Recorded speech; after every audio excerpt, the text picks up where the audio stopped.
లో భాగంగా field experience లో భాగంగా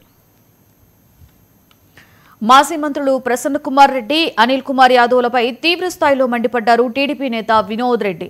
ఎమ్మెల్యే వేమిరెడ్డి ప్రశాంత్ రెడ్డిపై చేసిన అనుచిత వ్యాఖ్యలను సమర్థించుకోవడం సిగ్గుచేటన్నారు. నెల్లూరులో గంజాయి బ్యాచ్లను పెంచి పోషిస్తున్న వ్యక్తి అనిల్ కుమార్ యాదవ్ అని విమర్శించారు. వైసీపీ నేతలకు బూతులు తిట్టడమే అలవాటుగా మారిపోయింది అన్నారు. ప్రజలు చేదరించుకున్నా కూడా వారి వైఖరిలో మార్పు రాలేదు అన్నారు. నిస్వార్థంగా సేవ చేస్తూ ఎందరో జీవితంలో వెలుగును నింపుతున్న వేమిరెడ్డి దంపతులపై అనుచిత వ్యాఖ్యలు చేస్తే తగిన మూల్యం చెల్లించుకోక తప్పదు అని హెచ్చరించారు వినోద్ రెడ్డి. సిగ్గు, ఎగ్గు, లజ్జ, మానం, మర్యాద, నీతి, నిజాయితీ లేనటువంటి సంస్కారహీనులు ఎవరైనా ఈ భూ ప్రపంచంలో ఇంకా ఉన్నారు అంటే అది ప్రసన్న కుమార్ రెడ్డి, అనిల్ కుమార్ యాదవ్ అంటంలో అతిశయోక్తి లేదు.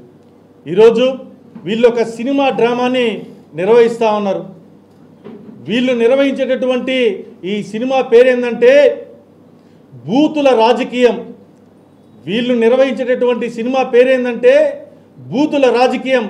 ఈ బూతుల రాజకీయానికి కథ, స్క్రీన్ ప్లే, దర్శకత్వం, ప్రొడ్యూసర్, మ్యూజిక్ డైరెక్టర్ అన్నీ కూడా అనిల్ కుమార్ యాదవే అని చెప్పి సూటిగా తెలియజేస్తా ఉన్నాం. ఎందుకయ్యా అంటే ఈరోజు ప్రసన్న కుమార్ రెడ్డి నోట్లో నుంచి వచ్చినటువంటి నీచపు మాటలన్నీ కూడా మాట్లాడించింది అనిల్ కుమార్ యాదవ్ అని చెప్పి చెప్తా ఉన్నాం.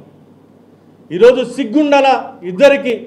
ఎన్నిసార్లు ఈ వేమిరెడ్డి ప్రభాకర్ రెడ్డి గారి దంపతుల కాళ్ళు పట్టుకొని చిల్లర దండుకున్నారనేది మీ మనస్సాక్షికి తెలుసు. అదేవిధంగా నెల్లూరు జిల్లా ప్రజానికానికి తెలుసు.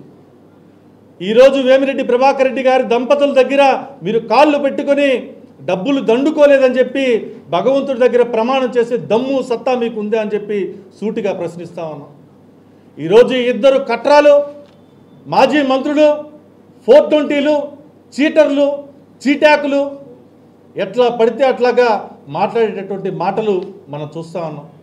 మీ అందరికి కూడా కొంతమంది సందేహం ఉండొచ్చు, అసలు ఎందుకు ఈ ప్రసన్న కుమార్ రెడ్డి ఎలక్షన్లు అయిపోయిన తర్వాత 13 నెలల తర్వాత ఈ విధమైనటువంటి పదజాలాల్ని వేమిరెడ్డి దంపతుల మీద వాడాడు.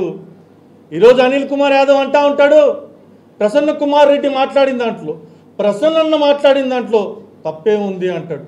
ఏదైనా ఉంటే మీరు జ్యుడిషియల్గా చూసుకోండి అంటాడు. ఈరోజు మేము ఒకటి చెప్తా ఉన్నాం.